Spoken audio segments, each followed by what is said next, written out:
Pasamos entonces, Andrés, pasamos entonces con Andrés Basigalupo, también abogado, por supuesto, abogado y coordinador del área de drogas de Asociación Pensamiento Penal, y también, bueno, militante canábico de la comunidad canábica de Entre Ríos. Un saludo para allá.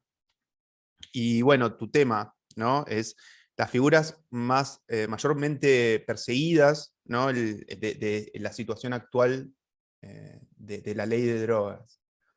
Y bueno, por supuesto, lo que te preguntaba Victoria, que es muy importante, ¿cuáles son los puntos para vos más relevantes de esto? En 5 minutos, Andrés Baciolo.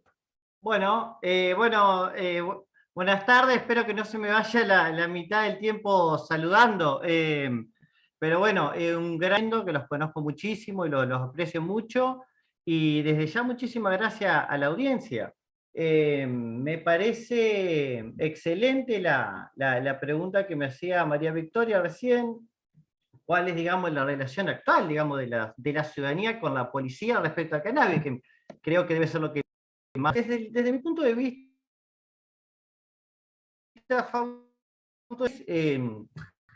el, el, el grado de empuje que los poderes vienen haciendo respecto a la política de cannabis, porque no nos olvidemos siempre que cuando criticamos al Estado estamos criticando como a una estatua, no voy a decir un monstruo, una estatua de 3 cabezas, ¿no? Necesariamente cuando hablamos del Estado, para no generar confusión, estamos hablando del Poder Judicial, del Poder Legislativo y del Poder Ejecutivo, ¿no es cierto?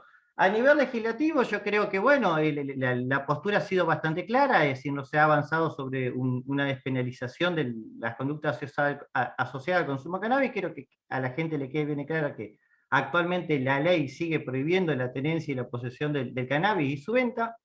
Desde el punto de vista del poder ejecutivo, creo que viene más que nada de la respuesta a la pregunta, ¿no? El cortocircuito, la respuesta que le da el poder ejecutivo a la relación del ciudadano con el cannabis. Porque redondeando los datos actuales, de 10 causas judiciales, arresto, allanamiento que se generan, 8 son iniciadas por la policía, ¿no es cierto? Es decir, no es que hay tampoco una política criminal de los ministerios públicos fiscales, que estoy viendo mucho avance, después puedo decir dos o tres minutitos de eso, pero es que es el Poder Ejecutivo mediante las políticas de seguridad que le interesan, digamos, al Poder Ejecutivo para la propia imagen que entienda es la seguridad que tiene que reinar en una ciudad. Adoptan también muchas provincias las facultades de ejercer este control social con las leyes de narcomenudeo. Entre Ríos es un caso clave, y bueno, y yo siempre digo, el mapa para comprender bien la enfermedad de la política narcomenudeo es específicamente la provincia de Buenos Aires y luego la ciudad autónoma, ¿no? Imagínate que yo le di un dato que solamente en menos de plazo de un año, en Capital Federal se habían armado 30.000 causas por tenencia para consumo. Y estamos hablando de una ciudad, ¿no es cierto? Y creo que el eran, o presumiblemente eran para el comercio, ¿no? El cannabis, hasta que no se regule integralmente, va a seguir siendo el causante del 75% de todas las causas judiciales por infracciones a la ley de droga que hay actualmente en los juzgados federales, ¿cierto? Te lo hago muy sencillo. Yo no te quiero creer lo del carnet de Reprocan en la ruta y llevas 40 gramos, bueno, te lo secuestro y te voy a armar una causa y después voy a tener que dar la explicación en el juzgado, ¿viste? Es algo muy común. Este verano, hace pocos meses, yo al teléfono me deben haber llegado 10 llamados de personas que tenían el carnet de Reprocan, estaban yendo a Córdoba y los frascos se quedan acá. Así. Y si no, bueno, no van a poder seguir, ¿no es cierto? Me imagino, o sea, la cantidad de casos que quedan en la cifra negra, digamos, este cortocircuito de la fuerza de seguridad, pero además de desconocer la ley, porque ahí yo lo estaba analizando. Ahí lo que está sucediendo es un delito que me corrijan, pero de prevaricato, digamos, del juez que ordena armar una causa, una persona que está facultada por el mismo Estado. Es decir, hasta se puede analizar como un prevaricato, digamos. Bueno, yo creo que desde el pensamiento penal y en mi punto de vista, y respondiendo a lo de Vicky,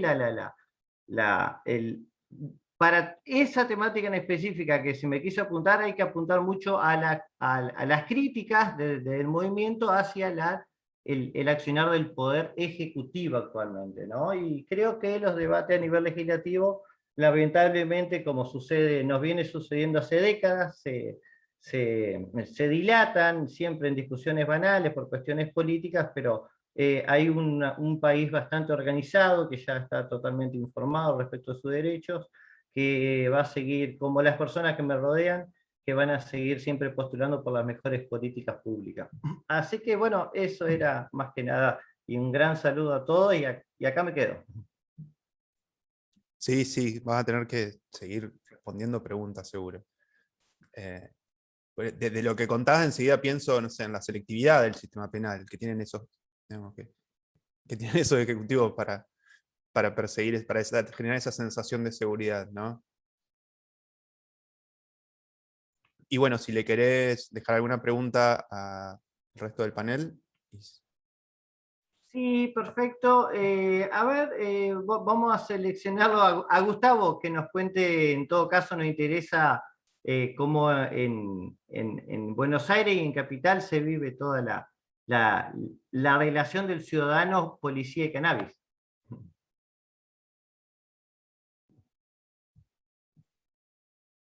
Te la tiré Gracias, fácil, compañero.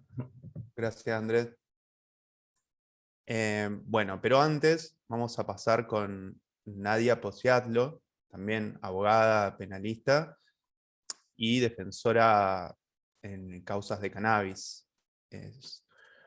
Estábamos hablando, Nadia, le preguntaba, viste, a Andrés por lo de la selectividad del sistema penal, eh, pensando en qué poblaciones nos encontramos en las cárceles.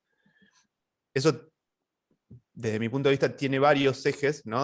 Varios criterios de los cuales uno podría intentar clasificar o entender qué poblaciones están en las cárceles por causa de drogas, pero uno del que no sé si se habla mucho es la perspectiva de género, digamos. Si uno ve en las cárceles de mujeres, digamos, qué situación se encuentra ahí y cuál es la diferencia con las cárceles de hombres. Bueno, además preguntarte a vos qué te parece el aspecto más relevante de este tema que te toca hoy. Gracias. Bueno, buenas tardes a todos y a todas. Gracias, Fausto. Un placer compartir ahí con les compañeros, unos y unas grosos y grosas. La verdad que un placer estar acá. Y sí, un poco para no ahondar en el tiempo que tenemos. Sí, básicamente, Fausto, mi exposición partía de esta cuestión, ¿no?, de la selectividad del sistema penal, que sabemos que las cárceles de nuestro país, de América Latina, y por no atreverme a decir de casi todo el mundo, siempre van contra grupos vulnerables, ¿no? Y dentro de este grupo de personas vulnerables, o de movimientos, o de minorías, por llamarlo de alguna manera, se encuentran las mujeres. Creo que las mujeres, desde que son captadas por el sistema penal hasta el momento que entran dentro del mismo, hasta el otorgamiento de algún tipo de beneficios de libertad anticipada, le hace domiciliaria, condicional, asistida, lo que fuera, siempre tiene un trato totalmente desequilibrado, desigual en relación a los hombres, incluso a nivel de infraestructura, las cárceles están pensadas y diseñadas por hombres para hombres, así que a partir de ahí, ¿no?, todo lo que se deviene. Creo que a partir de la ley de estupefacientes, la 23737, lo que ha hecho es un encarcelamiento masivo de las mujeres, y sobre todo en las provincias que están desfederalizadas por conductas de narcomenudeo o microtráfico, ¿no? Entonces, a partir de ahí vemos realmente un crecimiento poblacional respecto a las mujeres por este tipo de delitos increíble, y bueno, medio así como a modo de propuesta, creo que es urgente, creo que esto lo hemos dicho, sobre todo con Vicky, que somos las feministas, esta cuestión de una reforma judicial feminista de manera inmediata, urgente. Obviamente implementación de todo tipo de políticas públicas, teniendo en cuenta sobre todo la capacitación al Poder Judicial y a las fuerzas de seguridad. Poder Judicial porque son ellas, ¿no?, las encargadas de perseguir y juzgar a determinados grupos vulnerables, que son los que encierran a las personas, a las mujeres en este caso en las cárceles, ¿no?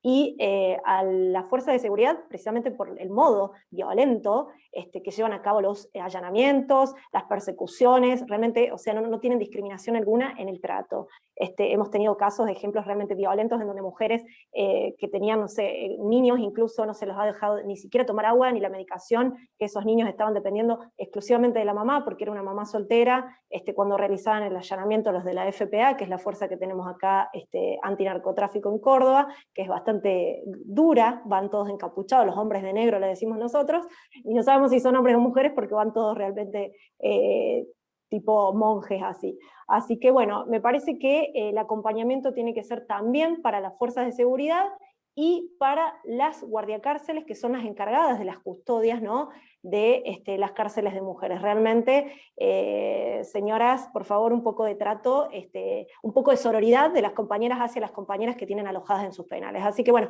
creo que es una deuda pendiente, pero estamos, por esta cuestión del cuarto movimiento, perdón, no el movimiento, sino la cuarta ola del feminismo, creo que estamos en pos de este cambio social tan esperado. Falta un montón, por supuesto, pero hoy creo que se empieza a notar un poquito, aunque sea esta incidencia que tanto las compañeras feministas han instaurado en agenda política, ¿no? Así que la pregunta es para Vicky, en relación a la temática que ella va a abordar. Me gustaría saber un poco a los fines de evitar, siempre digo, está bueno tener el diario del lunes, para evitar lo que ha pasado en otros países, sobre todo en materia ya sea de cáñamo industrial, o de producción, o medicinal, o de regulación integral, un poco cómo evitar, digamos, lo que ha sucedido, por ejemplo, en Uruguay, a los fines de que en Argentina se contemple esta situación y, por ejemplo, no sean las fuerzas de seguridad quienes tengan la facultad de inspeccionar las casas donde están los cultivos, etcétera, etcétera. Así que esa es la pregunta, y bueno, y después sigo acá atenta. Gracias. Muchas gracias, Nadia, muchas gracias. Bueno, nos quedamos esperando que vuelvas a tomar la palabra para contarnos de esto y aprender. Vamos a pasar ahora con Gustavo de Paoli, compa, como Atavo.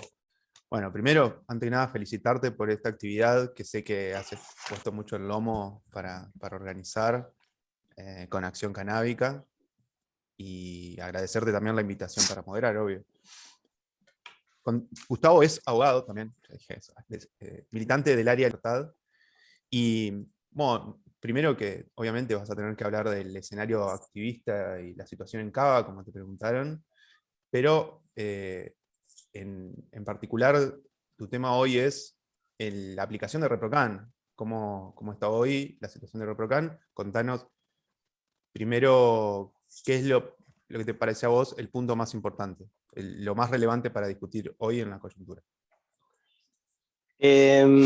Hola, ¿qué tal? Buenas tardes. Bueno, como dijo Fausto, yo soy parte del área legal de Acción Canábica y de Flores de Libertad. Quería hacer una aclaración que, primero que lo traccionó un montón Nadia, lo que es este encuentro.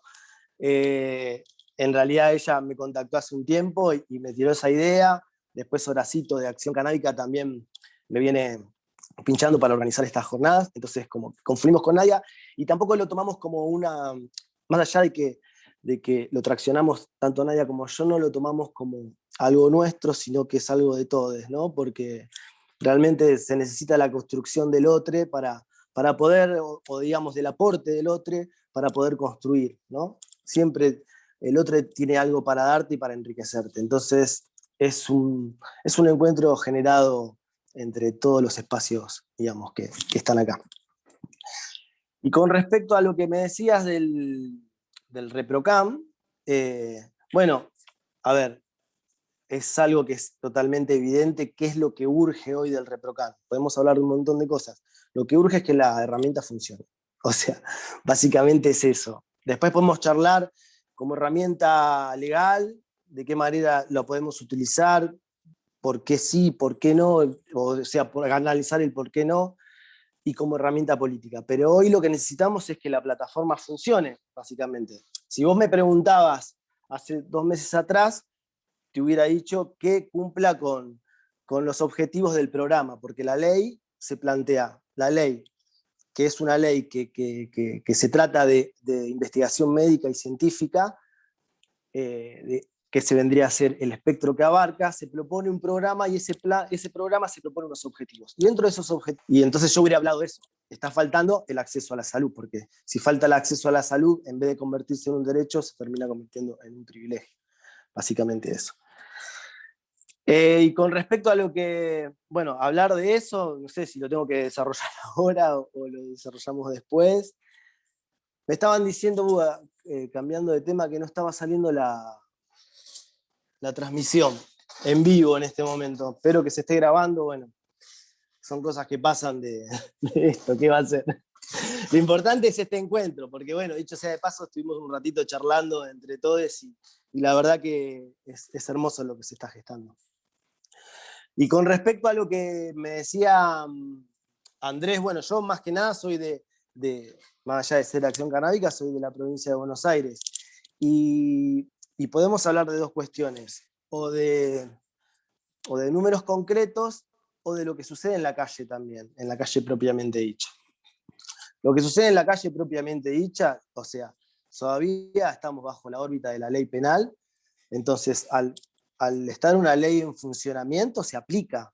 Y obviamente la verdad la marihuana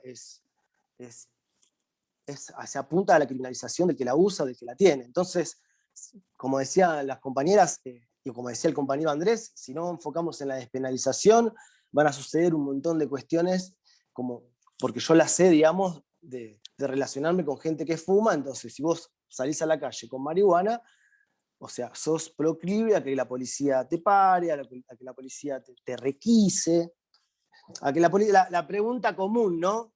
¿Tenés algo? Si tenés algo, decímelo ahora, porque si no después va a ser peor.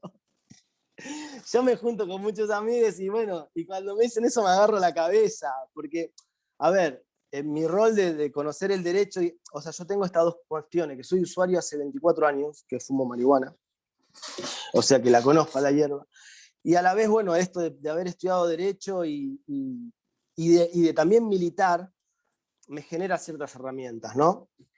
Y trato de mejorarlas todos los días. Entonces, cuando me cuentan mis amigos o conocidos que la policía te dice, o sea, te lleva, te arrincona de una manera como hasta llegar a indagarte, y uno no sabe cómo defenderse, bueno, es un bajón, porque a uno le agarra una impotencia. ¿Tenés algo? Si te lo tenés, decímelo ahora, porque si no va a ser peor. ¿Dónde lo dice eso, Vicky? ¿No? No sé, vos decís que si yo no lo digo y me lo encuentran, ¿va a ser peor?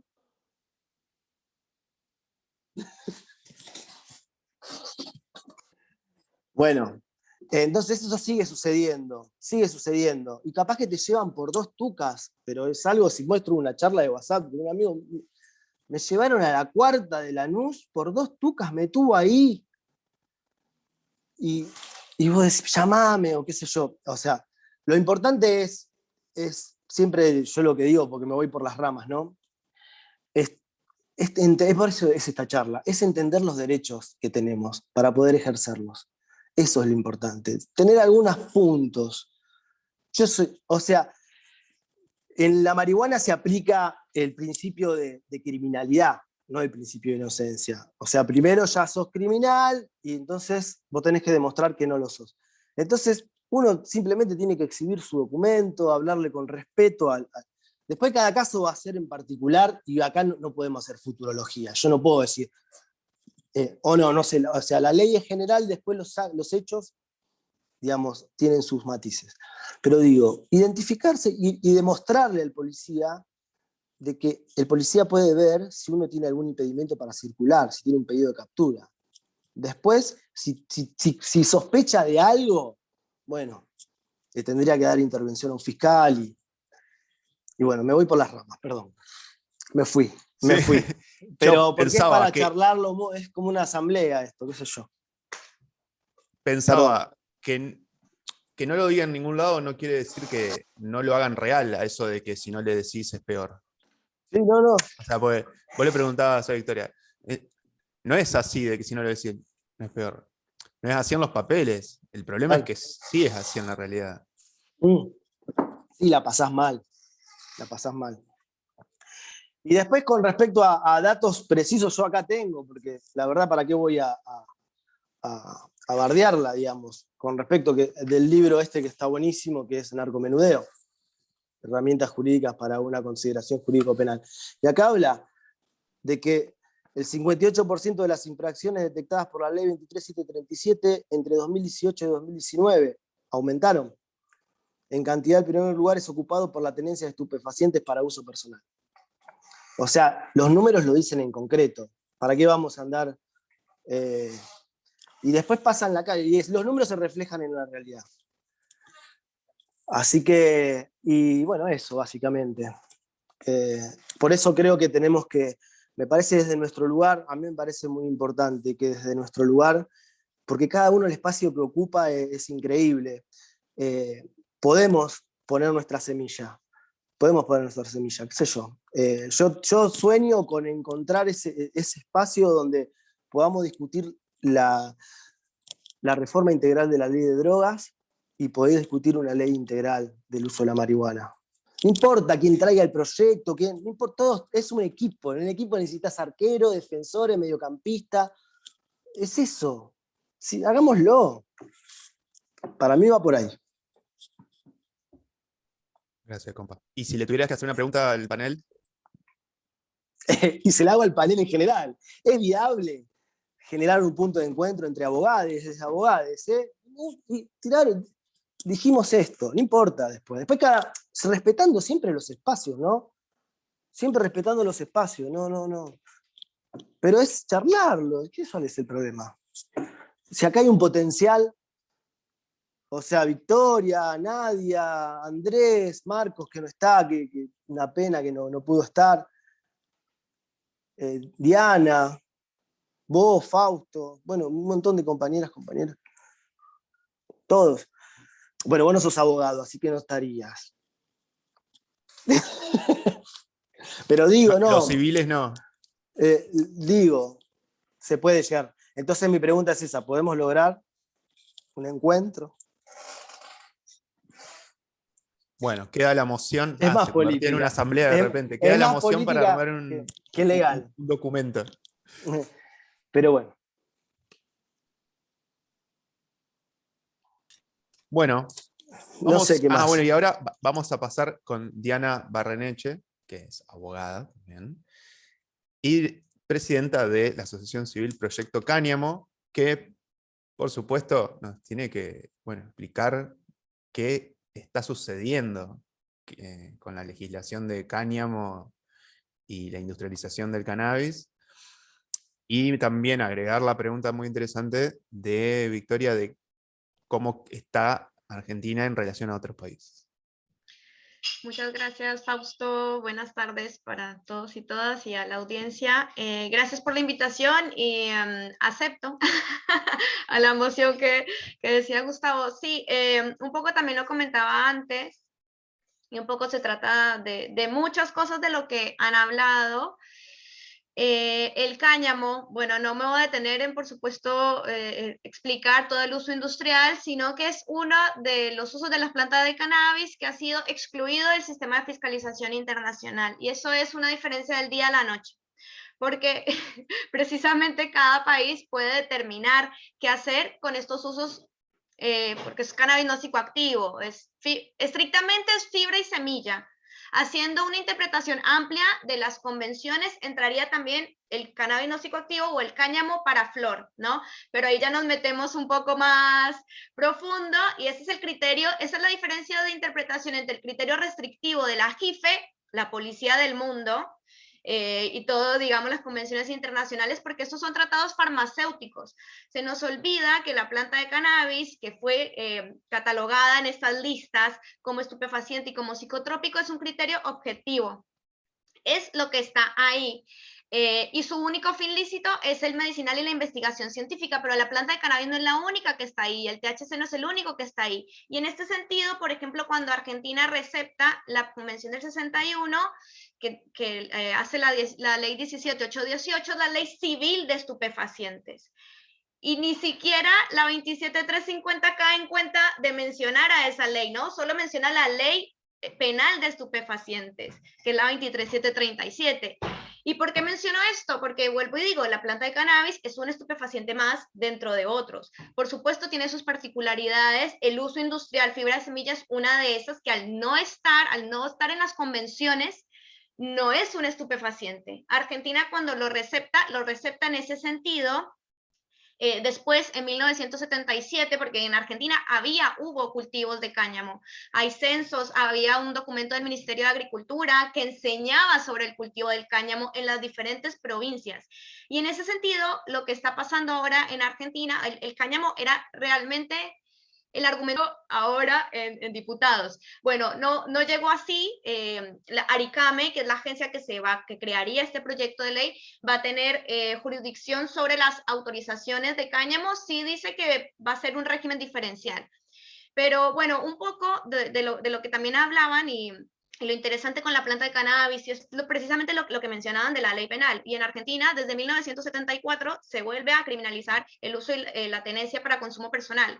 Las convenciones vieron que traen las listas, que son de orden público, son indisponibles, o sea, tenés que aceptarla a menos que hagas una reserva antes de, y ya no lo hicimos. Pues hay otros mecanismos bastante rígidos y que realmente requieren diplomacia. Entonces, en ese sentido, esto es política de drogas, ¿no? Enfocada en la planta de cannabis. Y también son discusiones que se tienen que dar en el seno de la ONU, si quiere hacer ciertas cosas, ¿no? Incluso en estas sesiones, tanto de la Comisión de Estupefacientes, como del Consejo Económico y Social, como las convenciones, las conferencias de droga de la ONU, ¿no?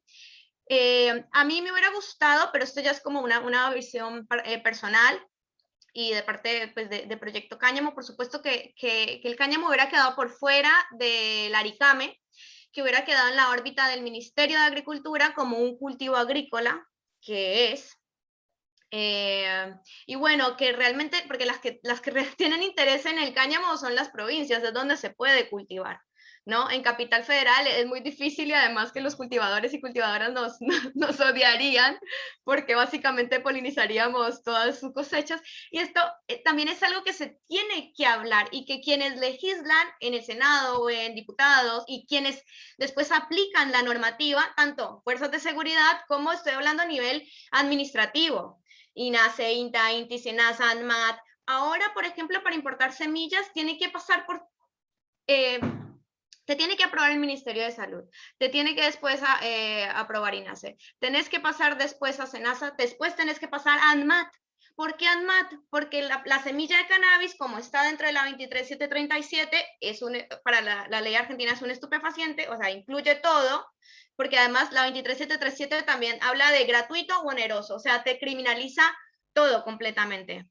Hubiera estado bueno una discusión mucho más amplia de la planta de cannabis y su regulación en estos diferentes sentidos, ¿no? Tanto en la parte penal, que eso era lo que iba a decir, que las convenciones de estupefacientes bueno, son cláusulas indisponibles y hay otras que son facultativas, o sea, que cada estado decide si ir más allá de lo que ya firmó. Bueno, en cuanto a la criminalización, no hay ninguna obligación, eso ya la determina cada estado, el criminalizar el uso personal, entonces, en ese sentido, después, bueno, se complica el nivel de geopolítica porque después de la Convención del 88 específicamente, que empieza, por lo menos en Colombia, que yo soy de Colombia, la guerra contra las drogas ya financiada, ¿no? Y trae también la creación de nuevos delitos y es más compleja, pero no hay una obligatoriedad para los estados parte en criminalizar el uso personal. Ahí solucionaríamos una parte. Ya igual creo que, y es importante, y me parece que es una deuda, porque esto está hace un montón. Desde el 74 que está la 27771, después en el 77 esta ley de la dictadura, que la verdad que es como un fantasma que está ahí y solamente aplica para el cáñamo, porque ni modificó la 27771, ni es modificada por la 23737. Después en el 89 se hace caso omiso del fallo Basterrica, lo que les dijo la Corte es inconstitucional, y así estamos. Después el fallo Arriola tampoco se lo escuchó, y yo traigo todo esto y menciono la parte penal, específicamente de estupefacientes de cannabis, digamos, con THC, y me estoy yendo del tema de cáñamo, pero lo traigo porque si no se soluciona esa parte, o por lo menos se educa tanto a fuerzas de seguridad como a las autoridades y funcionarios administrativos que van a tener que ver con las licencias y autorizaciones y demás, tanto a nivel municipal como a nivel nacional, no va a haber una industria que se desarrolle, o por lo menos se va a tropezar mucho mientras se cimienta, porque esto es una preindustria. Argentina tiene una oportunidad clave, vital, y aquí voy a la respuesta de Vicky, de aprender de errores de otros países, pero por ejemplo Colombia y Uruguay tenían despenalizada el consumo personal. Entonces, aquí no, aquí estaríamos como que queremos hacer algo, pero nos falta esto. Incluso en esos países ha sido difícil y ha costado años. Algunas cosas se han desarrollado más fácil, otras no. Bueno, van encontrando su forma de dedicarse al cannabis, tanto, digamos, medicinal como industrial. Igual aclaro que en Uruguay el cáñamo va al Ministerio de Agricultura, no va al IRCA. Eso también hubiera estado bueno tomarlo, pero lo que me llevo, y bueno, la propuesta también de esta charla, que creo que si bien hay temas urgentes en Argentina, este tema ya, por lo menos yo lo veo en cuanto al activismo canábico, la difusión, lo que se está pasando ahora, o sea, ya este sí es el tsunami verde, o sea, aquí también, y me sumo también a la ola feminista, y digo, a las políticas de drogas les ha faltado la mirada feminista, y si no solucionamos la parte penal y criminal, no podemos pensar que una industria o varias se desarrollen pensando a largo plazo, ¿no? Porque si lo haces cortoplacistas y repetís todo y ya está, bueno, cada cual ahí encontrará, pero no va a ser real. Así que, bueno, nada, muy agradecida por la invitación, puedo hablar un montón de esto. Estoy feliz de verlos las caras, así sea por Zoom. Y bueno, nada, aquí estoy. Gracias, Diana. Bueno, damos la vuelta, así no se nos hace mucho más largo. Victoria, ¿querés Bueno, profundizar? acá. Sí, sí, sí. Voy un poco con... A ver, me interesa resaltar algunas experiencias puntuales y de paso poder contestarle a Nadia, para que tengan en cuenta cómo cada país es un mundo, y que esta idea por ahí que tiene Diana de una política pública mundial, para mí hoy es muy difícil de pensar con cómo funcionan las cosas. O sea, sería ideal, porque de hecho se pusieron de acuerdo para prohibir, o sea, se pudieron poner de acuerdo para restringir y controlar. Estaría buenísimo que se pongan de acuerdo para cambiar el enfoque, pero no lo veo porque pienso que el problema principal es bajo qué enfoque de política pública regula cada país. Esto para mí es la clave para entender. A ver, Uruguay, más allá de tener despenalizado, Uruguay y Colombia tienen despenalizado el consumo personal con cantidades, que son cantidades que tienen tanto nivel de arbitrariedad como... o sea, no hay algo que te indique que está bien 6, 4, cuánto está bien, cuánto es personal, cuánto no es personal, son cantidades rediscutibles, pero tienen un umbral de no injerencia estatal que se quiso hacer acá por creación pretoriana con Arriola, y la verdad que el resto de los agentes del Estado no lo respetan, pero digamos, tenía un poco ese interés. Igual nuestro umbral de protección respecto a la injerencia estatal con Arriola es bajísimo, porque no se olviden que Arriola tenía, o sea, nada. El caso testigo que eligió la Corte para fallar en esto tiene un umbral realmente muy bajo. Y con el reciente caso de Ismael Rodríguez, ha reducido el umbral de derechos la Corte, de alguna forma, con el 280 en un caso de tenencia dentro de una cárcel, donde no se está metiendo a decir esto merece la misma protección del artículo 19 que el señor que está afuera, con lo cual es complejo. Pero vuelvo, el enfoque que cada país hace en términos de política pública. Por ejemplo, Portugal. Portugal tenía una crisis con relación al consumo de droga y a todas las cuestiones de violencia relativas al mercado ilegal de ese consumo de droga, que para ellos fue un problema tomado como un problema de Estado, y la solución que le encontraron fue una política de regulación de todas las sustancias psicoactivas que hasta ese momento eran ilegales, con una fuerte perspectiva en salud. O sea, la regulación era con perspectiva en salud, similar a algunas regulaciones soft, como las que tuvo Suiza, por ejemplo, en la misma línea. Y la experiencia portuguesa es súper exitosa. Está bien, estamos hablando de un país pequeño, un país europeo, pero vamos a otra línea. Uruguay tuvo una perspectiva en seguridad al momento de dictar su primer legislación en materia de cannabis. Por eso ellos tuvieron algunas idas y vueltas que hace que tengan esta problemática actual de cómo interpreta un gobierno más conservador qué agente es el que tiene que controlar los clubes de canábicos o los cultivos. Porque la primera ley era netamente para disputarle el mercado del narcotráfico.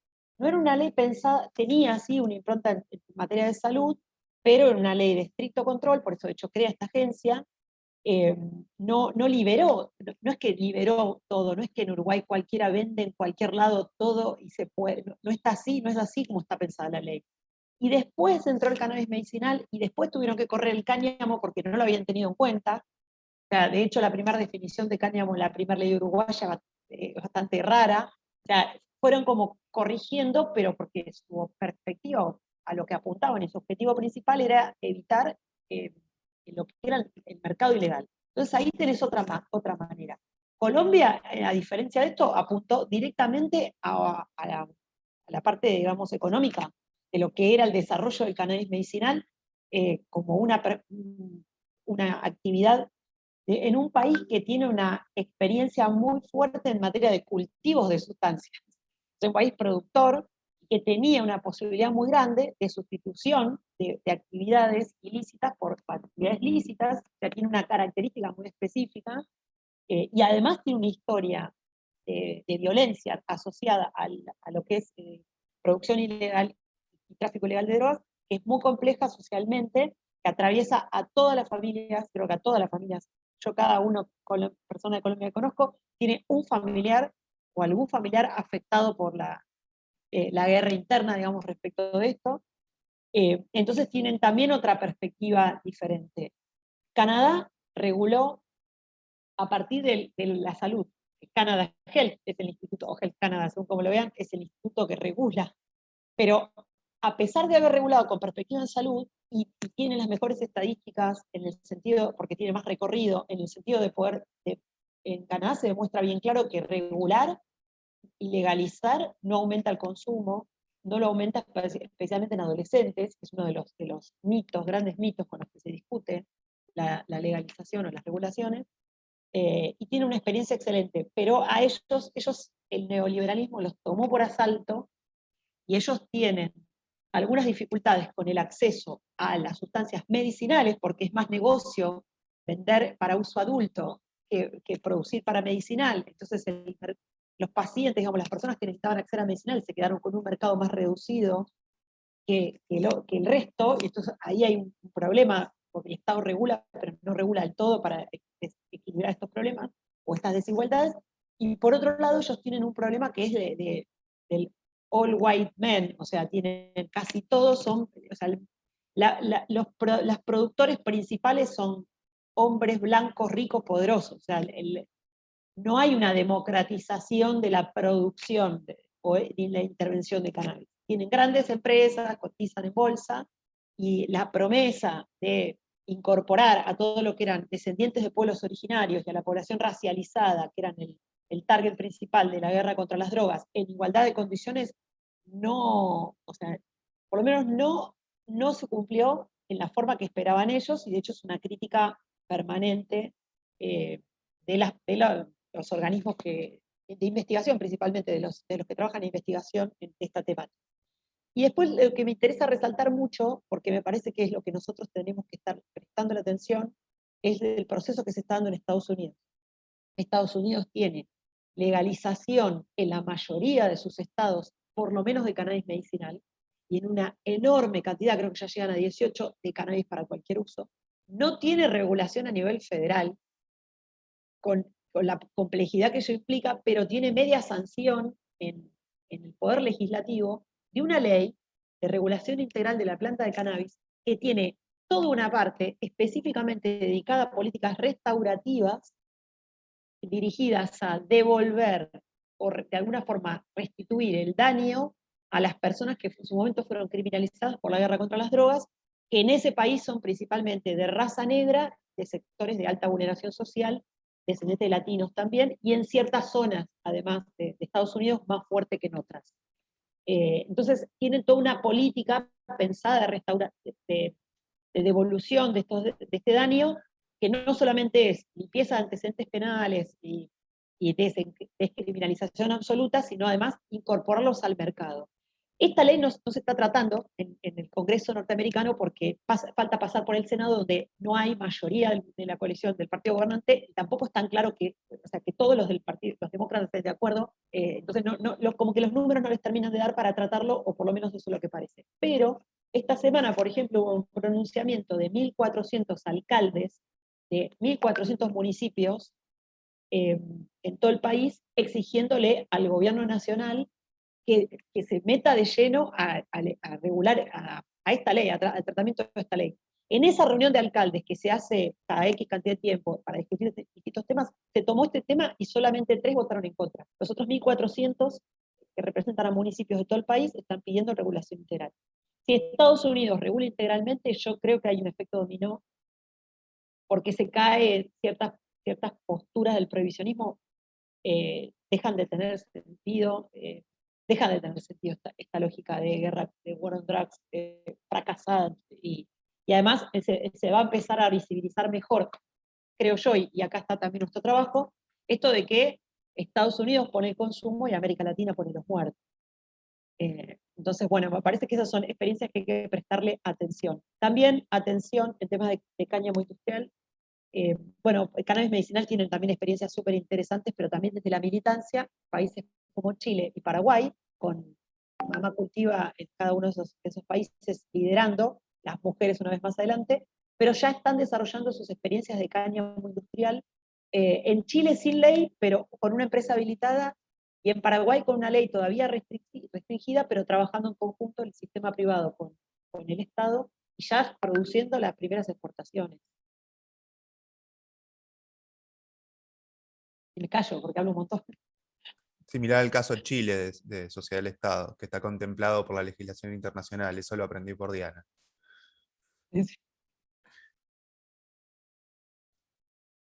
Bueno, muchísimas gracias, Victoria. Me encantó. Andrés, seguimos con Andrés Bacigalupo para que desarrolles. Bueno, no me quedó bien en claro qué puedo desarrollar, pero puedo hacer un pequeño punteo del tema de mis compañeros, ¿no? Bueno, con respecto a lo que decía Vicky, si hay algo que me apasiona, a mí siempre me apasiona, es el derecho internacional público, y la cuestión internacional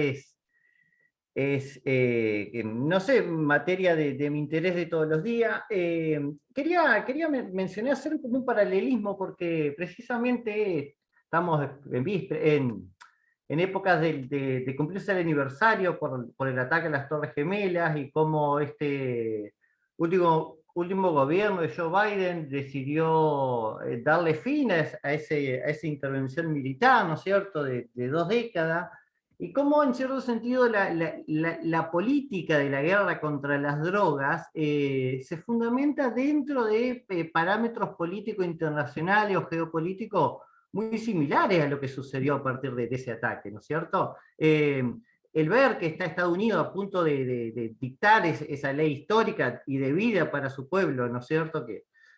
Porque su pueblo creo que debe haber sido uno de los más afectados, incluso por la prohibición, por lo menos las minorías. Es un cambio de paradigma que ya lo había prometido en cierto sentido este nuevo presidente, que viene como a arrasar con todos los otros estereotipos del presidente, salvo Barack Obama, de presidente blanco, fuerte, all white man, que fomentamos el prohibicionismo y lo defendemos con todos los valores de la sociedad, digamos, que ellos quieren proteger, ¿no es cierto? se rompe con ese estereotipo, un poco con Obama y ahora con Biden, y queda a las claras cómo, y volvemos siempre a lo mismo, cómo el prohibicionismo y los policías de nosotros nos siguen acosando en base a una política que primero dijeron, esto va a estar prohibido porque es estupefaciente. Hace poquito leí un colega que hizo una columna en Infobae que cuestionaba la política y la despenalización de los estupefacientes en épocas electorales, pero ahí también siempre caemos a la misma trampa. El cannabis es malo porque es estupefaciente. Y esa es una tergiversación que se hizo incluso, porque en ningún momento, por lo menos yo atento a la noticia, en ningún momento escuché que el gobierno esté planeando despenalizar el consumo de estupefacientes en general, en ningún momento. Esto es algo que se ha planteado solamente con el cannabis, pero y también el retiro, el reconocimiento por parte de la ONU de que el cannabis no tiene que estar en la lista 4. A ver, ¿se imaginan? Es decir, estuvo 40 años en base a argumentos científicos que nunca tuvimos.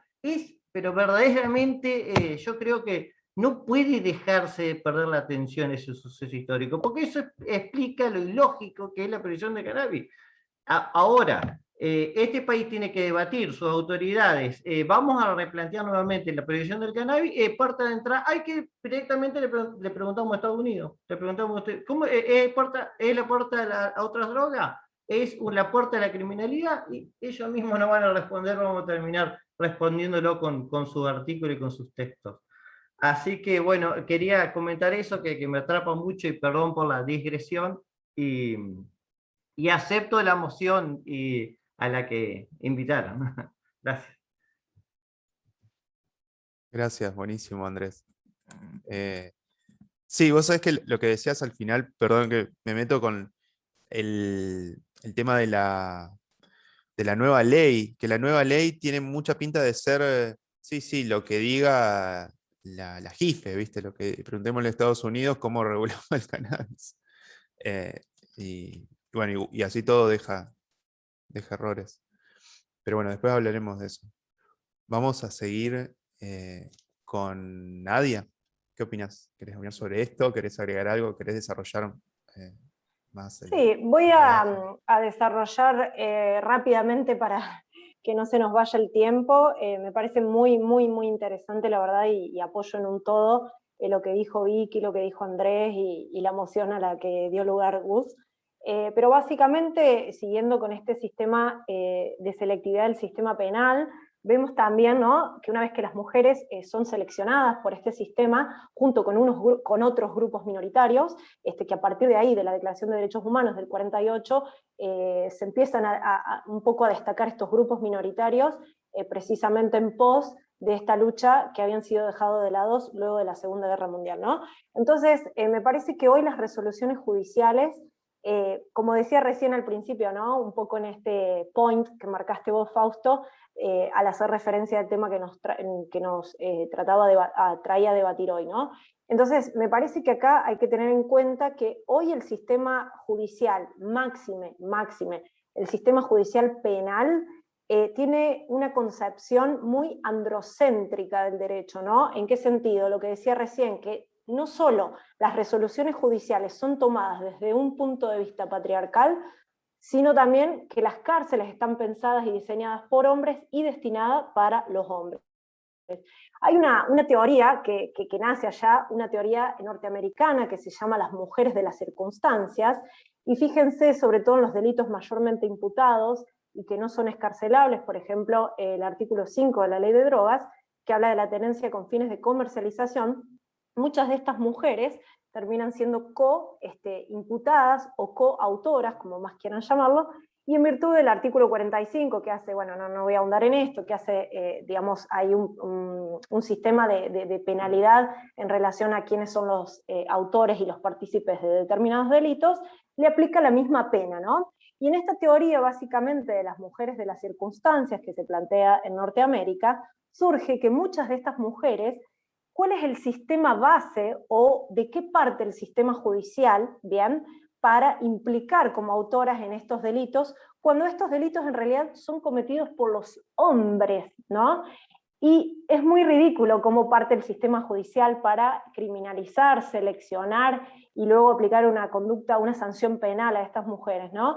Porque a la mujer se la toma desde el lado, ¿no?, de que la mujer genera una relación de confianza, partiendo de la base, si estamos todo el día en las casas, que somos madres de familia, este rol de cuidado, de hogar, ¿no? Como presuponiendo que al estar todo el día en nuestras casas, las personas que conviven con nosotros, ¿no? Entonces, la gran pregunta, o el gran fundamento que tienen las resoluciones judiciales patriarcales de los operadores judiciales, es esta cuestión. ¿Cómo vos no sabías que tu pareja, tu hijo, tu hermano estaban comercializando droga, ¿no? Entonces fíjense en el rol que nos están poniendo, o sea, están, digamos, criminalizando la conducta de una mujer, en realidad por compartir el mismo espacio o cohabitar con un hombre que era el autor de esa conducta que hoy es antijurídica y penalizada por la ley, ¿no? Entonces, es realmente ridículo, pero hoy sucede esto y en la Argentina también no es la excepción, lamentablemente, ¿no?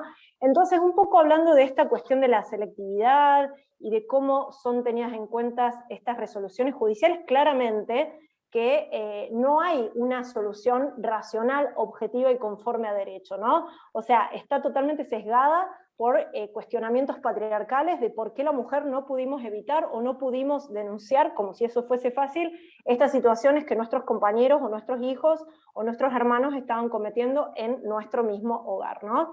Y a partir de ahí, una vez que la mujer es captada por el sistema penal y es, digamos, sometida a un tratamiento dentro de una cárcel, y digo tratamiento porque así se lo llama la ley de ejecución penal, si nos fijamos en el artículo 1 de la misma, habla de la resocialización basada en un tratamiento penitenciario, sobre todo en conductas impuestas por lo que es el trabajo y la educación dentro de las cárceles, ¿no? O sea, hay que darle a la mujer, ¿no?, según patrones patriarcales, esta cuestión de domesticidad que ha perdido, ¿no? Se ha desviado esta mujer, entonces dentro de la cárcel vamos a darle un tratamiento determinado a los fines de que esta mujer sea según las expectativas y el imaginario social que hay en la sociedad.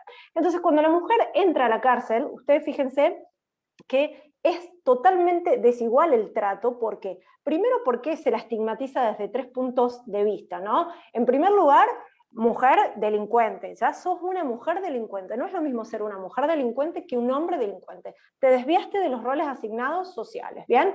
En segunda instancia, fíjense que también es importante tener en cuenta esta cuestión de que si sos madre encima, sos una mala madre, porque si vas a estar presa, vas a descuidar todo el núcleo familiar que tenías a tu cargo y sacarle la tarea de hogar que venía ejerciendo esta mujer, porque ese es el rol que se nos da socialmente y culturalmente, que hoy, vuelvo a decir, se está, digamos, se está tratando, ¿no?, con este movimiento feminista, la cuarta ola y demás, se está tratando de sacar a la mujer de ese lugar, pero cuesta, por eso me parece tan importante estas charlas que tenemos y demás, ¿no? Y también, si es una mujer que consume, ¿qué pasa con las mujeres que consumen? No solo dentro de la cárcel, sino que puede ser una mujer que está con prisión domiciliaria, porque la ley se la ha otorgado. ¿Qué pasa con estas mujeres si consumen? Se la va a cuestionar de vuelta también, porque obviamente la mujer no tiene derecho al placer, ¿no? O sea, sí lo tiene el hombre. Entonces, fíjense, hasta este miedo de muchas mujeres que no pueden decir a viva voz, como lo decía recién Gus, yo hace tantos años que consumo, porque tienen miedo a que le saque la justicia la tutela de sus hijos e hijas, ¿no? Porque la mujer empieza a ser, digamos, como siempre se la vio como dependiente a un hombre, ¿bien? Empieza a ser un poco objeto de tutela, ¿bien? Y de apropiación. Y esto se refleja claramente en todas las resoluciones judiciales. Y no me quedo en eso, sino que también fíjense en lo que hacen a delitos de macrotráfico o de narcotráfico, cosa que ya saben todos, pero está bueno traer la colación acá brevemente. La mayoría de mujeres que entra detenida por narcotráfico son mujeres jefas de familias, con escasa instrucción, no tienen puestos de trabajo registrados laboralmente, la mayoría son madres de muchos niños y niñas, son madres solteras, entonces obviamente, digamos, viene todo el sistema patriarcal del narcotráfico, ¿bien? De este narcotráfico violento, vida rápida, ¿bien? Que les va a dar un beneficio económico, ¿bien? Y obviamente dentro de esta expectativa social que tiene el patriarcado respecto, menos sospecha, ¿no? ¿Sí? La utilizan como mula, porque hasta eso somos utilizadas en las cadenas de narcotráfico como un objeto para transportar una sustancia. Y en muchas situaciones no se le explica cuáles son las consecuencias legales que van a sufrir estas mujeres, y tampoco les avisan qué es lo que van a transportar, ¿no? Entonces, en relación a esto, un poco lo que decía recién también, viene la 23737, bien, a lamentablemente llenar masivamente las cárceles de mujeres criminalizadas por este tipo de delitos, ya sea de micro o de macrotráfico, porque hasta eso no se ha hecho la división. Sí, en las provincias desfederalizadas, por lo menos acá en Córdoba tenemos un fallo bastante ejemplar, pero no se distinguen estas conductas, o sea, las penas son todas de 4 a 15 años, hayas transportado 2 gramos o hayas transportado 20 gramos, ¿no? Entonces, esto es una locura que me parece que es otro claro ejemplo del trato desigual que tienen las mujeres respecto a los hombres, y sobre todo en las provincias que son desfederalizadas, como es el caso de Córdoba, ¿bien? Fíjense que nosotros tenemos informes de la UOLA es muy importante para aquellas personas que estudiamos todas estas cuestiones relativas a la mujer, que es la Oficina para Asuntos Latinoamericanos de Washington, y los informes que revela la UOLA, que saca uno año a año, habla de que en Latinoamérica más del 70% de las mujeres criminalizadas son en cuestiones de delitos relacionados a estupefacientes, ¿bien? O sea, lo cual es gravísimo, es gravísimo. Imagínense esto aplicado a la Argentina, es un cuadro bastante triste, ¿no? Y recién habla un poco también esta cuestión de la infraestructura. Quienes hayan entrado a una cárcel, instancia que las visitas de las cárceles de hermanos, maridos, compañeros, hijos, etcétera, ¿no? Y en la cárcel de mujeres vos ves re poca gente. Súper, la verdad que hay una diferencia abismal, acá en Córdoba y en todos los lugares del país, ¿no? Y fíjense que en la infraestructura, ¿vean? Tampoco se dan, por ejemplo, las condiciones idóneas para que una mujer habite en ese momento y realice, digamos, este tratamiento penitenciario que la ley le manda hacer una vez que está presa, ¿bien? Porque, por ejemplo, las mujeres que son madres no tienen sala cuna, no tienen guarderías, no tienen ginecólogos, ¿bien? Lo cual, cuestiones de salud quedan totalmente desatendidas dentro de la cárcel para una mujer. Incluso me pasa mucho, yo que doy clases en las cárceles, me pareció aberrante los cursos que se están dando en la cárcel de mujeres y en las cárceles de hombres, ¿no? Incluso la universidad no llega siempre con las carreras tradicionales a las cárceles de mujeres, pero sí a las de hombres. O sea, fíjense realmente la violación del derecho a la igualdad ante la ley del artículo 16 de la Constitución Nacional. En cuanto a los traslados, hay muy pocas cárceles de mujeres, no así de hombres. Entonces, ¿qué pasa? Cuando una mujer es trasladada porque exigió un derecho, reclamó un derecho, ¿bien? Obviamente, lamentablemente lo que hace el servicio penitenciario al sancionarla, en muchas oportunidades es trasladarla a otro penal, ¿no? ¿Y qué pasa? Cuando son cárceles provinciales no habría tanto problema, pero cuando es un delito federal, ¿bien? Lo que sucede es que se la traslada incluso a otras provincias. Entonces, ¿qué pasa con ese núcleo familiar? Imagínense si antes sus compañeros o sus hijos no las iban a visitar, olvídense que esa mujer pierde absolutamente todos los derechos con el traslado, ¿no? Otra cosa a tener en cuenta en relación a esta desigualdad a la que hago referencia es cómo se mediatizan realmente, habiendo una sobreexposición de las mujeres cuando las mujeres consumen, en cualquier tipo de delito hablo, pero fíjense, casos conocidos que hemos tenido en estos tiempos, si la mujer consume ya hay totalmente una desviación y una categorización de si es mala víctima o si es buena víctima, como si consumir determinadas sustancias que hoy están prohibidas por la ley te hiciera ser mala víctima, ¿no? Entonces hay una sobreexposición de lo que consume, de cómo se viste, de lo que hizo, de lo que no hizo, etcétera, ¿no? Y lo que quería traer un poco a colación, y ya para finalizar, porque creo que me fui de tiempo, en el caso del otorgamiento de las prisiones domiciliarias, ¿bien? Fíjense todo lo que hay alrededor del otorgamiento de las mismas. Nosotros sabemos que la ley, el artículo 32 de la 24660, es muy clara, ¿bien? Me enumera ciertos requisitos para que las mujeres puedan gozar de la domiciliaria. ¿Qué pasa? Hay todo un sistema, ¿bien?, atrás, por parte del Poder Judicial, para ver si la mujer realmente cumple estos requerimientos o no. Entre ellos está la famosa pericia psicológica y la encuesta ambiental a vecinos y vecinas para ver cómo era esa mujer, si realmente había actividad de narcotráfico o narcomenudeo, etcétera, etcétera, ¿no? En la mayoría de los casos, hablo de Córdoba y sobre todo de Buenos Aires también, Mendoza, que me han llegado casos y demás, lo que se hace acá es que se le deniega la libertad anticipada, sea condicional o asistida, o la domiciliaria. ¿Por qué? Porque no permite la justicia que la mujer viva en el mismo lugar en donde supuestamente ella o su compañero realizó la comercialización de estupefacientes. Como si estuviera fácil hoy mudarse de casa, ¿y qué haces con una domiciliaria?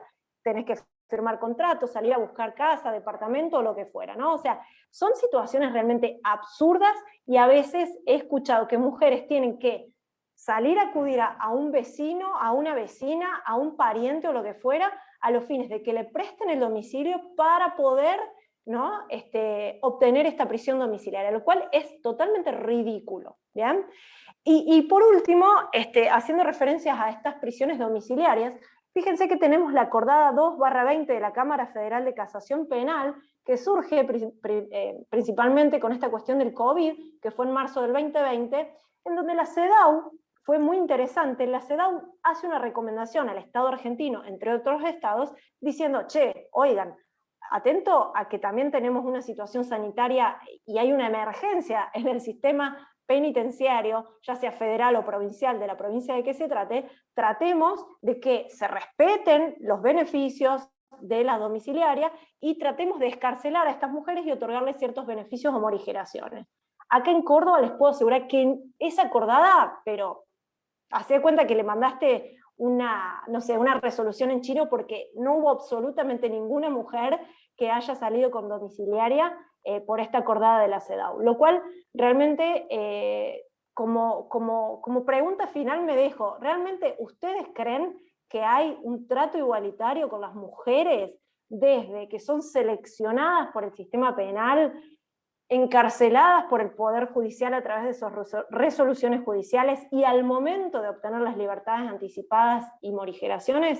Y yo creo que no. Pero bueno, estos eran un par de puntos, digamos, que quería enunciar a los fines de que se haga notar que realmente el Poder Judicial tenga un cambio de política. Por eso insto, y en tantas charlas lo he dicho, esta reforma judicial feminista, de una vez por todas, que nosotras podamos tener intervención, ¿bien?, al momento de la redacción de la ley, ¿bien? Así que bueno, muchas gracias. Muchas gracias, Nadia, muchas gracias. La verdad que es súper necesario. Bueno, a ver, seguimos. Gustavo, ¿querés ir haciendo un cierre? Un primer cierre. Bueno, un primer cierre. No, Bueno, ahí decía, desarrollá.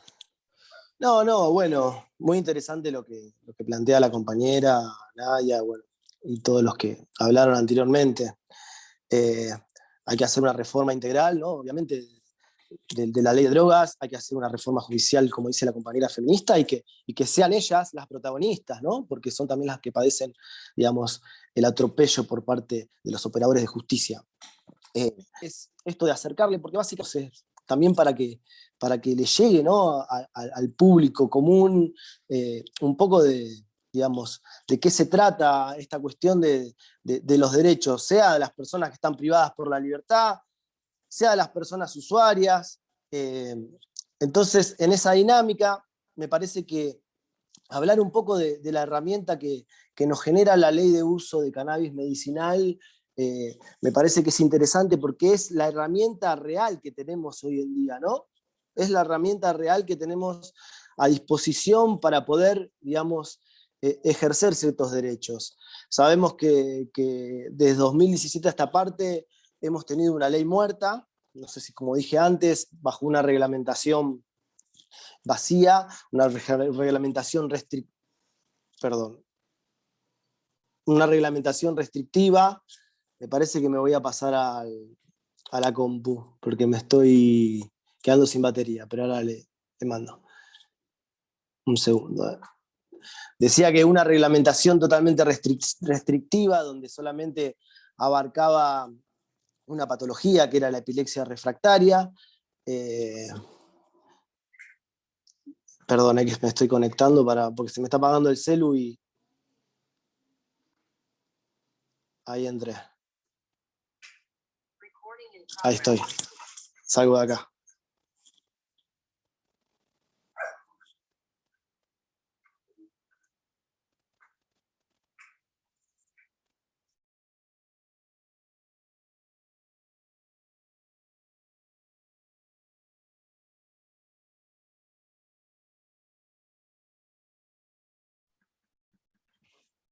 Hola, ¿me escuchan ahí? Lo que estaba diciendo de que, bueno, teníamos, digamos, una ley, es la herramienta que tenemos, es la ley de cannabis medicinal, y creo que el ReproCan viene digamos, a saldar algunas cuestiones que fueron truncas al momento de sancionarse la ley, porque sabemos que el movimiento canábico por lo menos estaba luchando por el autocultivo, para que se pueda lograr el autocultivo, aunque sea con fines terapéuticos. También apuntaba a una reforma integral de la ley de drogas, o una despenalización, mejor dicho, que es lo más alcanzable, o lo más real, o más palpable que se pueda lograr. Y se quedaron con las manos vacías porque, digamos, en ese artículo 8 solamente generaba un registro voluntario de pacientes, que de alguna manera se vinculaba con el artículo 5 de la ley de drogas, para lograr esa autorización o ese fin legítimo, pero no permitía el autocultivo. Digamos, encontramos una reglamentación de la ley superadora hasta de la propia ley, ¿no? En donde se puede, es así, de no tener Ministerio de Salud, porque vamos a contar las cosas buenas, después vamos a contar las cosas que están faltando, ¿no? Pero, digamos, fue superador. Entonces, empezamos a tener la posibilidad de tener autocultivo, empezamos a tener la posibilidad de no tener patología determinada, empezamos a tener la posibilidad, aparte de ello, de que cualquier profesional de la salud no solo recete, sino que indique, que eso abre más el espectro, y está la posibilidad de crear este registro que es el ReproCan, donde uno puede cultivar una cierta cantidad de plantas, y hay determinadas cuestiones que están en los diversos anexos, que ahora voy a ingresar ahí. Entonces, me parece que una ley que a primera vista, como dije antes, resulta insuficiente, bastante vacía, cuando uno pone la lupa, puede empezar a sacar, como esto de lo que dice, esto de lo que se plantea el programa. El programa se plantea objetivos, y uno de los objetivos es el acceso a la salud. Y no es un dato menor, porque nosotros a veces nos quedamos en la parte vacía de la ley, donde es insuficiente, pero me parece que podemos rascar un montón de cosas. Ahora, que no nos confunda, porque estamos hablando de una ley de investigación, como había planteado antes, y no estamos hablando de una ley de la planta en general, una ley integral, una ley, digamos, que esté fundada en los derechos humanos, que comparta, que conviva realmente con la ley de salud mental, que se ponga en funcionamiento la ley de abordajes problemáticos. O sea, me parece que va por ahí. La propia ley de salud mental, en el artículo 3, hace una definición de lo que es la salud. La ONU da una definición de lo que es la salud. Entonces no es tan complejo. Voluntad política. Voluntad política. Ahora yendo al programa. Bueno, y esto es más que nada un mensaje para la militancia, ¿no? Sabemos que este programa no agota la lucha, es algo que está repetido, que no agota la lucha, pero es una herramienta fundamental. Lo que pasa es que también tiene un doble riesgo, y acá lo podemos analizar desde lo legal, porque el que lo tiene es legal y está derecho y cumple, y el que no lo tiene, que no se registró, porque no quiso patologizarse, y que lleva menos, o que lleva 40 gramos o menos, con los mismos fines que lo tiene que probar de otra manera, con los mismos fines que lo llevaría yo. Yo hoy me anoto para poderme ir de vacaciones, vamos a la posta, ¿no? Me anoto para poder irme de vacaciones y llevar 40 gramos, y en todo caso, si me para la policía, mostrar la credencial. Y ahora aquel que no lo tiene, entonces es complejo. Hay un juego medio complejo ahí. Y se entiende cuando parte de la militancia lo rechaza. Se entiende cuando parte de la militancia rechaza, te metes en mi domicilio sin notificarme, porque por lo menos avísame que vas a venir, y digamos, a ver, a cerciorar, todo administrativo, porque no tiene por qué ser policial, tiene que ser dentro del ámbito administrativo, ¿no? Entonces se entiende. Ahora, yo lo veo como una conquista, porque se reconoce a la marihuana como medicina, se reconoce el autocultivo, y de alguna forma es un puntapié inicial, eso genera mella, genera un antecedente. Ahora también el Estado tiene que escuchar. La encuesta que hicieron ustedes, de THC, de SECA, esa encuesta es fundamental, es prueba, es plena prueba. O sea, es fundamental, o sea, ¿cómo puede ser que tanto el porcentaje mayor utiliza cannabis para la salud? Y vos lo dijiste, Vicky, en tu libro. Nosotros tenemos que empezar, yo sé que ya está en la ley donde se dice que esto se utiliza como de manera medicinal, pero el cannabis se utiliza para la salud. La marihuana no sabe si es medicinal o si es recreativa. No lo sabe. Después hay una terapéutica que se puede utilizar, pero la planta es una sola y se utiliza para la salud. Y el concepto de salud hay que obligar a que se imponga el concepto de salud. Porque no puede ser una mera declaratoria. No puede ser una mera declaratoria el concepto de salud. Hay que incluirlo en las legislaciones. O sea, nos quieren dividir entre los recreativos y los que se medican. Y la marihuana es una, se utiliza. Bueno, entonces yo considero de que el movimiento canábico lo tiene que tomar. Tiene que tomarlo. Y hoy tenemos que reclamar porque el sistema funcione. Porque el sistema no está funcionando. Primero tenía, digamos, limitaciones. Las limitaciones de que las ONG no se pueden inscribir y no pueden abastecer a sus socios. Las limitaciones que un médico que se anota en el ReproCam para indicar cannabis no puede anotarse como paciente. El médico también es persona. Entonces, esas eran limitaciones y algunas otras que tienen que ver con los conceptos, con lo conceptual. Voy a ordenar un poco para que la gente sepa, porque yo pienso que ya la gente sabe y porque está contra explicado, no sé. Es un tema bastante explicado. Está hoy más para dialogar y discutir por qué funciona así, tendría que funcionar de otra manera que explicar que están el anexo 1, el anexo 2, el anexo 3. Lo explico rápido porque esto es para la gente. El anexo 1 es donde están, digamos, los perfiles para los usuarios que se van a anotar, que puede ser paciente, representante del paciente, cultivador que cultiva para terceros, médico que indica cannabis y las ONG. Lo inicial, que yo una vez escuché un libro de la compa Sole de AUPAC, es importante iniciar el trámite por el paciente. El paciente se inscribe en la aplicación de Argentina,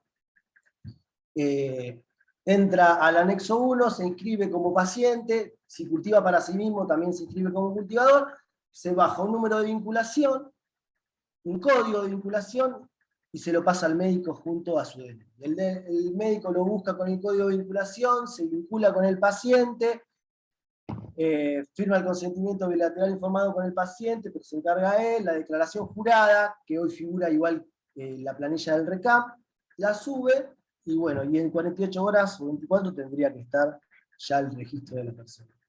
Hoy no está funcionando la página. No está funcionando.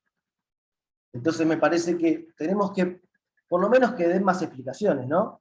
Digamos, que el Ministerio de Salud, o sea, mucho respeto hacia el doctor Morante y mucha gente que en la hora cero, cuando los médicos daban la espalda, ellos estaban ahí. Bueno, vamos a pedirle al Ministerio de Salud, a todos los que componen el Consejo Consultivo Honorario, de que esta herramienta funcione, porque para muchos hoy es la libertad de alguna manera. Porque en el movimiento canábico tenemos un abanico tenemos una paleta de colores, cada uno, digamos, tiene su forma, su idiosincrasia, su cultura, algunos ni son usuarios y están involucrados en el movimiento canábico, entonces tenemos que respetar a todas las personas que forman parte de esta paleta. Ir por más, porque tenemos que exigir que el ReproCam funcione, pero tenemos que ir por la despenalización, porque el 17 de septiembre hay una movilización de las presas y presos por plantar. ¿Por qué? Porque no tienen el ReproCam. ¿Y por qué? Porque hay una ley de drogas que sigue vigente, que tiene más de 30 años y tuvo sus reformas bastante superficiales, no reformas intensas, entonces tenemos que luchar por eso, básicamente. Eso es lo que realmente tengo para decir de esta ley de salud que muchos la denostan, muchos denostan también el programa, muchos denostan a los que se inscriben. Yo creo que tenemos que ir por todo, agarrar lo que tenemos, mejorarlo, exigir que funcione y ir por una regulación integral que es una regulación de la planta verdadera. Gracias, Gustavo. Muy bueno. Estamos justito con el tiempo, vamos a intentar cerrar. Diana, ¿querés desarrollar alguna cosita más? ¿Está medio colgada? Sí, hola. No, la verdad muy interesante. Vuelvo y como reitero algo y que me faltó contar la vez pasada, igual aclarar que yo soy abogada ambientalista, entonces en este caso llego por otro lado a la planta de cannabis. Por supuesto también soy me padezco la ley de estupefacientes y penal, y cuando, digamos, vine a este país y como cultivadora y consumidora, siempre el miedo fue colombiana, atrapada, cultivadora, o sea, crónica, y debe cambiar, ¿no? Así que me sumo a la necesaria, urgente, adeudada despenalización, y varias cosas sobre la regulación en cuanto a la planta de cannabis, para integral, pero más que integral, tiene que ser como pensada específicamente con las particularidades tanto de Argentina como de la planta de cannabis, ¿no? Entonces, cuando mencionaba la 17818 antes y que esta 27350 ni siquiera se reconoce como de esa estupefaciente, y lo menciono porque esta ley que traía la prohibición del cultivo de los estupefacientes clasificados en la lista 4, entre los cuales había 2 de la planta de cannabis, ya desde que se expidió la 27350 se derogó, porque se pudo hacer, aunque se pudo hacer la investigación. Y la investigación científica es el fin que nunca se puede prohibir en ningún estado, es el sí o sí, de cualquier estupefaciente. En Argentina había adoptado esa prohibición de la lista 4, ya la planta de cannabis no está en la lista 4, precisamente se adoptó una recomendación de la OMS y se le reconoce potencial medicinal, que esto ya lo sabíamos, y vuelvo y digo, esto fue hace 60, 50 años, con ningún, digamos, criterios científicos amañados, que claramente ahora podrían revertirse.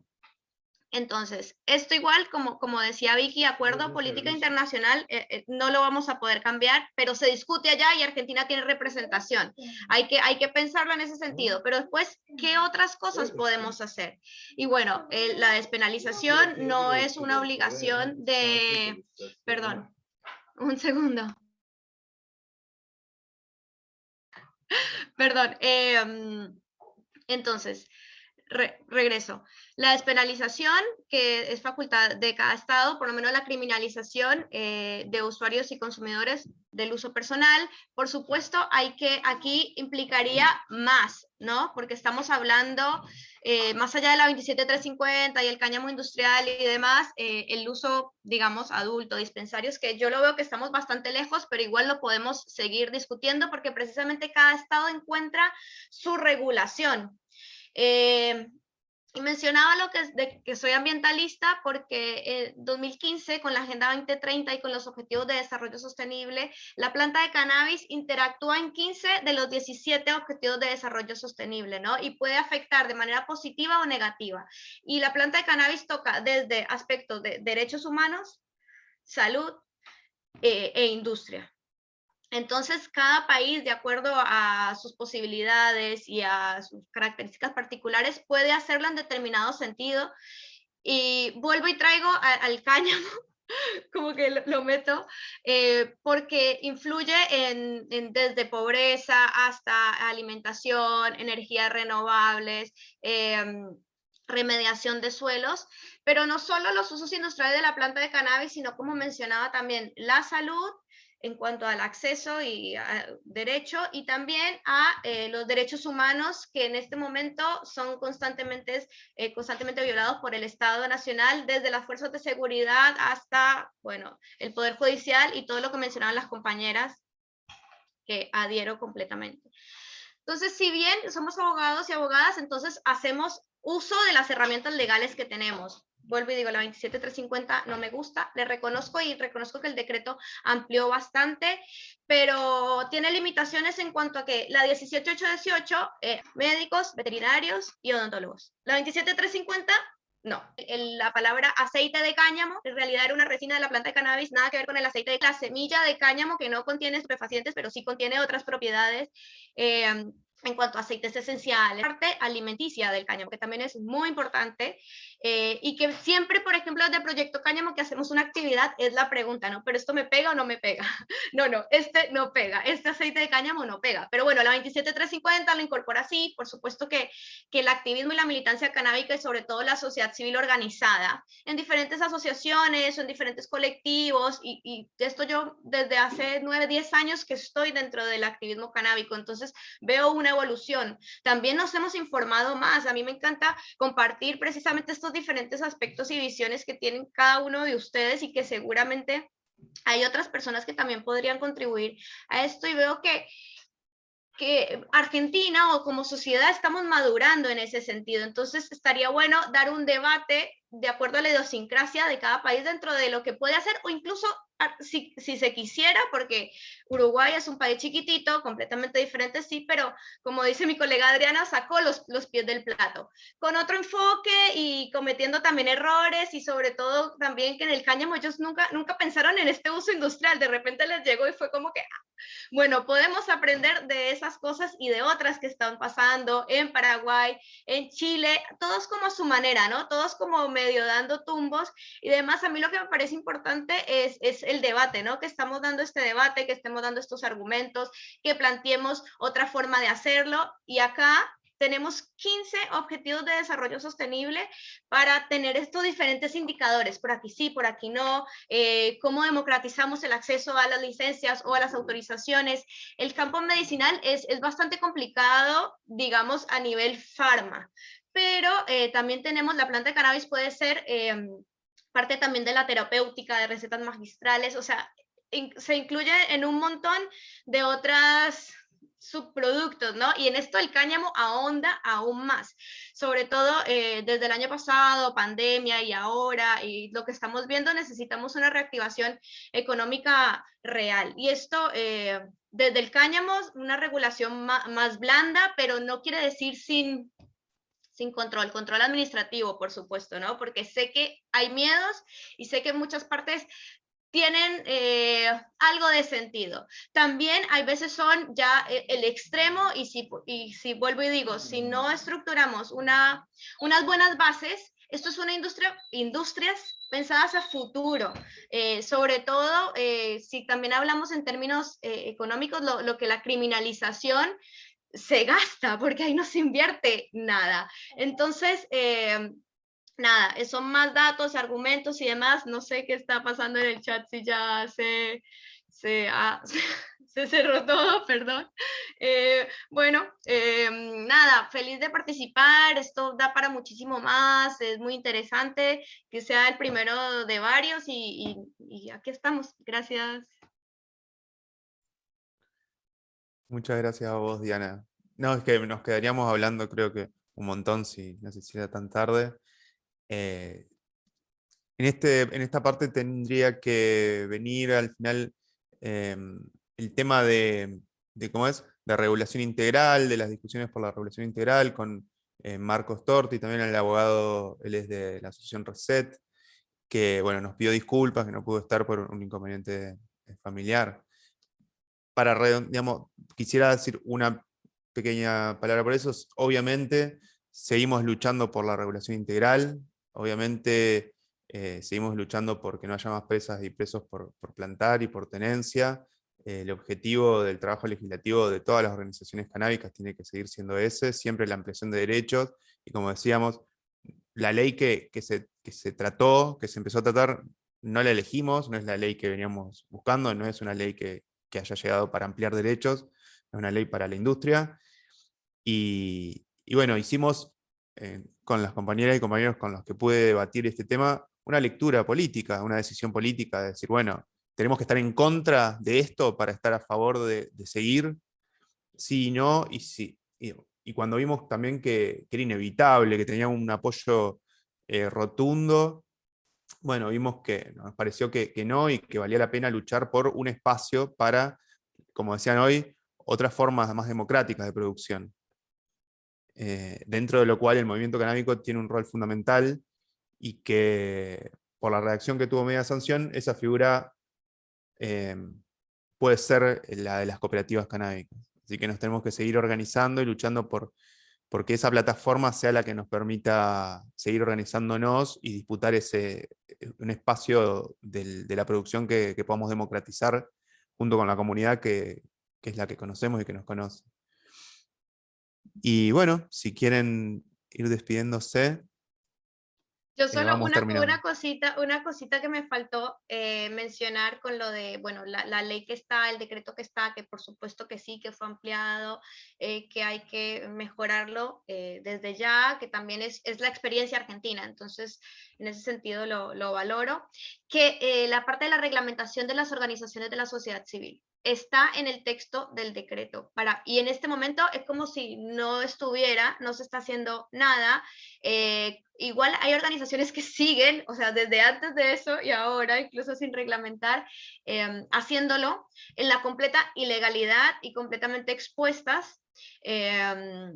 Así que es una parte que a mi modo de ver vendría siendo como un club social de cannabis, o sea, circuito cerrado, abastecimiento, por supuesto solo fin medicinal porque es la 27350 y es la investigación del medicinal y demás, pero me parecería que se debe reglamentar, se debe profundizar, que debemos pelearlo, por lo menos las organizaciones que han intentado acceder a ese registro, que se inscribieron y demás, cumpliendo todos los pasos que se exigen y están siendo literalmente dejadas de lado. Estamos esperando a las cooperativas canábicas, sí, eso sí lo entiendo, pero está en el texto de una reglamentación y de una resolución, y me parece que debemos, si esta nueva reglamentación de la 27350 fue una conquista del movimiento canábico, de quienes están ahí adentro peleando por todos y siendo nuestra voz, también debería cumplirse eso, sobre todo en el mientras tanto de que no sabemos si se discute la ley, si no, si qué, si demás.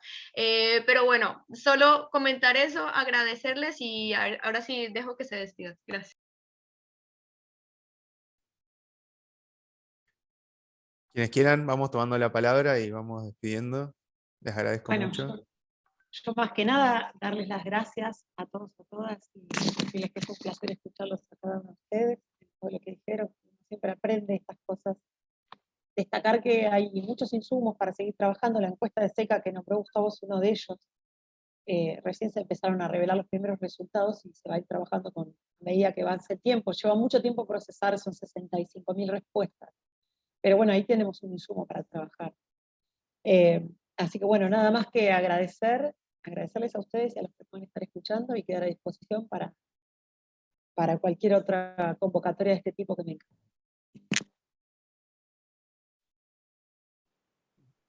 Bueno, yo también, compañeros, un placer, la verdad que, y ojalá haya más encuentros, ¿no?, de otros abogados y abogadas que son totalmente luchadores y activistas, así que celebro estos encuentros, una pena que no haya salido en YouTube, pero seguramente va a quedar grabado y hay banda de temas para tocar, así que bueno, estos fueron como los primeros, los puntapié iniciales, así que gracias a todos.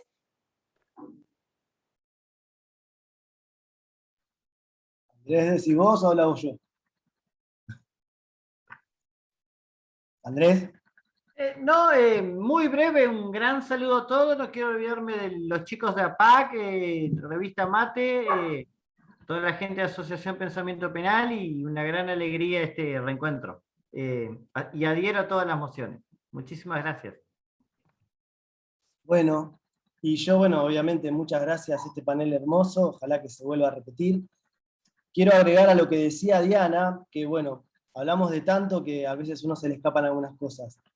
tiene que ponerse en funcionamiento que las ONG puedan abastecer a los socios.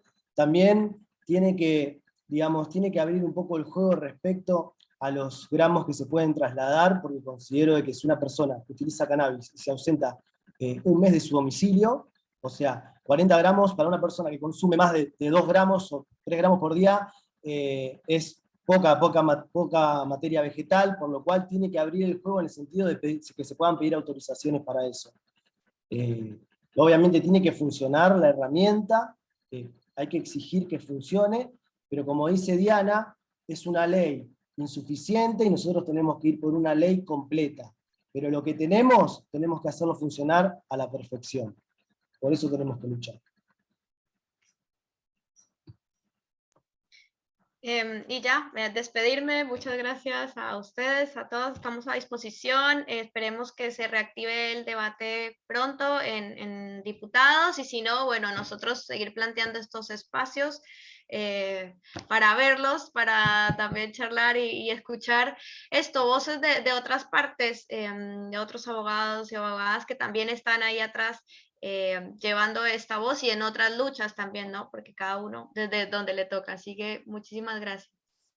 Y una cosita chiquita, acordémonos que el 17 de septiembre está, digamos, la convocatoria de las presas y presos por plantar, y me parece fundamental apoyar la movida de las personas que están privadas por la libertad y las que pueden llegar a estarlo, ¿no?